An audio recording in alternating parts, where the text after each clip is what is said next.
Okay, so we are at the point where hopefully you've got a topic, you've started to break it down into key areas, you're starting to think about how you might actually map that with sources. And then what we want to do is we want to think about your topic and we want to say, right, is this the best topic I could do? And so we're going to do a SWOT table, and a SWOT table looks like this: strengths, weaknesses, opportunities, and threats. So the strengths and weaknesses are things that we can control. They're what we call internal. The opportunities and threats are external.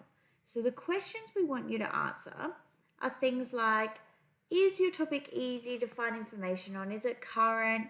Is it specific? Is the question clear enough? The weaknesses, is it too hard to actually get information for this? Is it too vague, etc.? Opportunities and threats are basically, will people be able to help you? Will you be able to draw on others? And so you fill in a little table like this, and then you look at it and you say, right, overall, I've got a lot of strengths. I don't have many threats. That's good. I have a few weaknesses, but I have a lot of opportunities. So as long as I overcome these weaknesses, I should be pretty good. And so that's what we want to do. We want to create a SWOT where we think about the topic and we try and evaluate it for whether it would be appropriate. Okay. Now, if it would be appropriate, great. We stop there and we say, yep, I'm pretty happy with that.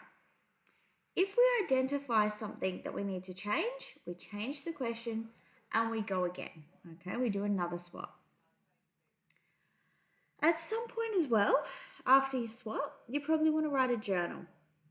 So you're going to justify your topic that you've done so far, and you're going to think about your process, what you've been working through, and if it's complex enough, etc.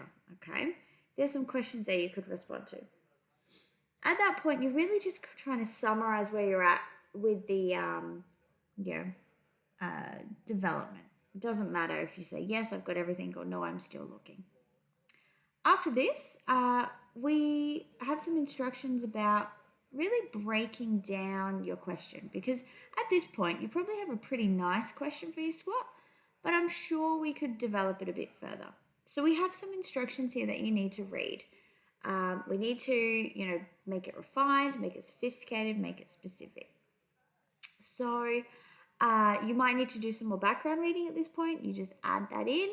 You might then need to actually experiment with some different types of questions. So this student has looked at to what extent does promotion of positive body image influence teenage girls. They've looked at each of the parts of this question. Is it working for them the way that we want? Now, this was not their first question. They did this a couple of times and they stepped through until they thought, you know what, actually now I've got a question I feel really positive about. Now, the big thing is that you might test this out a few times, but you do not have to have perfect wording of your question yet. There is some questions here for you to ask yourself while you're trying to design this. So is it researchable? Is it manageable? Do you feel like it's open-ended enough? Have you used a good question stem? Etc., etc. You can write about this in your planning pages and you can say, yes, I have done that. Okay. Some more notes are available in the booklet as well to help you with you're really developing your focus questions. We said we were going to try and start them all the way back at the beginning, but now you've done so much more work, you want to think about actually trying to develop them further. So we have an example here of focus, a main question. Should we have underwater knitting in the Olympics? We've got our breakdown questions, benefits and consequences, and what is it? Okay, that's a really good process for you to work through. By the time you get to here, we should have a pretty good understanding of what our question is. We should know some vague or at least some general focus areas, and we should be experimenting with that development of creating a question, because the next part is to actually start picking the types of research that you think you'll be able to do and how you would actually match that to your question. So that's going to require you to have a pretty good question for that process to work.